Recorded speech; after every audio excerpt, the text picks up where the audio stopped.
Pleasant day, sir. Myself, Kottapalli Blessy Sterlin, and my roll number is 234G180424, and my branch is Electronics and Communication Engineering. I am the student of first BTech first semester, and this is my CAA2 assignment. And my topic is types of functions of subject introduction to programming. So I'm going to give a brief information about types of functions. Let's get started.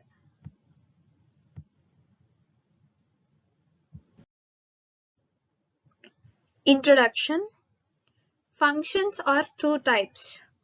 They are standard library function, user-defined function. Standard library function has no types, and user-defined function has four types.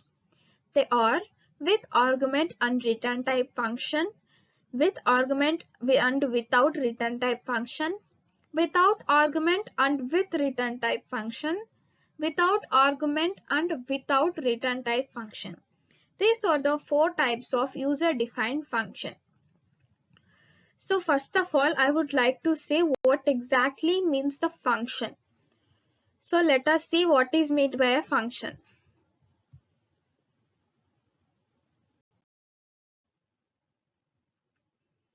Functions. Function is a self-contained block of program statement that perform particular task. It makes program significantly easier to understanding and maintain by breaking of program into easily manageable chunks. Benefit of function is reusability of code. Here is the function declaration.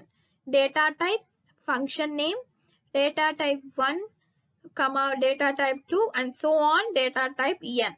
Here is a picture for function which makes our execution of program much easier. Here the apples are going into the function and is divided into small parts. Chunks means small, divided into small parts, and makes it easier to execute our program. That will break our program, so it makes us easy, and we can use by number of times. This is a brief information about function. So let us see what is exactly meant by standard library function. Standard library function. The standard function library in C is a huge library of sub-libraries, each of which contains the code for several functions. In order to make use of these libraries, link each library in the border library through the use of header files. Here, header files means a predefined function that was developed by the programmer. Just we're gonna include to our program is known as header files. The definition of these functions are present in their respective header files. In order to use these functions, we have to include the header files in the program. Below are some header files.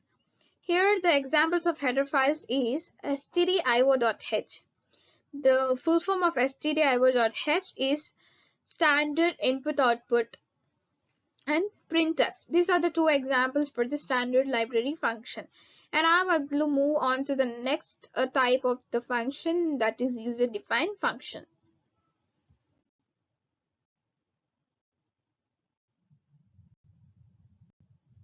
User-defined functions perform a specific action. C allows programmers to write their own function known as user-defined functions.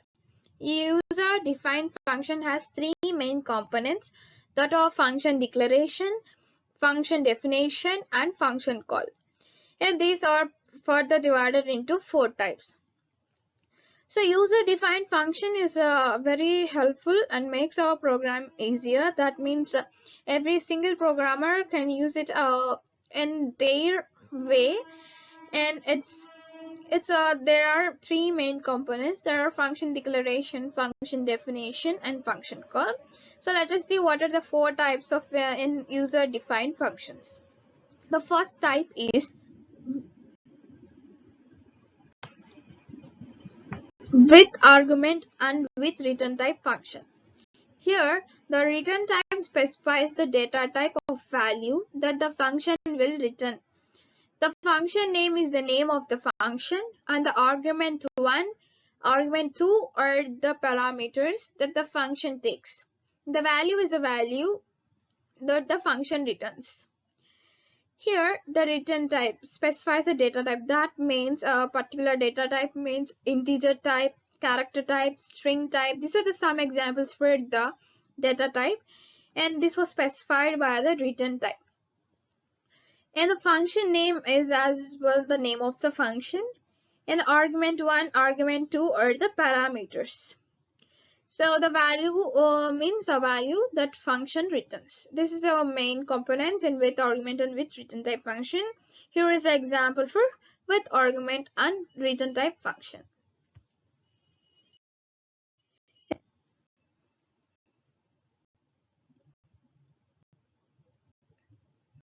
Here, the word keyword is used as a return type to indicate that the function does not return any value.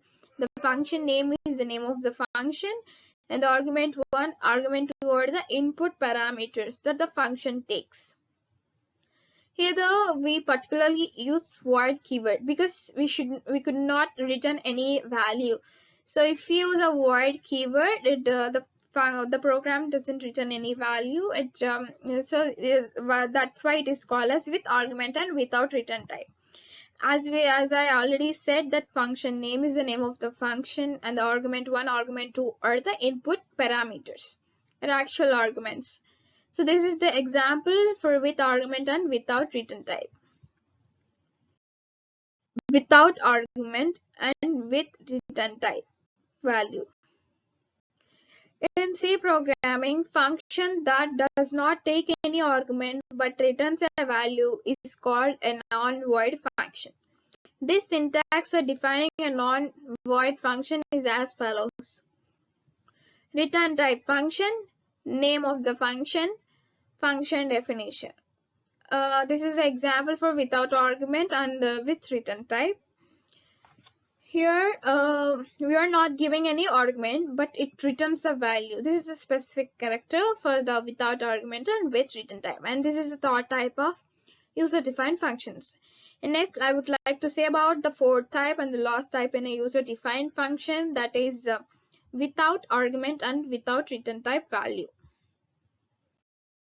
Without argument and without return type function. So in C programming, a function does not take any argument and does not return a value is called a void function. So here the argument and return type is also not taken by the program. The syntax for defining a void function is as follows.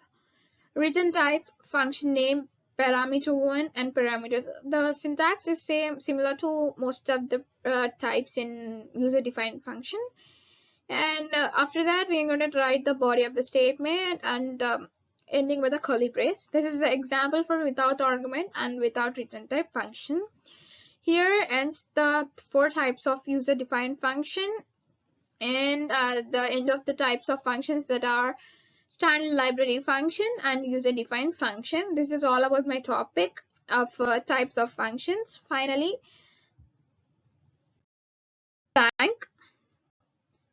thank you, sir. Thank you so much for giving this a golden opportunity to express my PPT about types of function. Thank you, sir.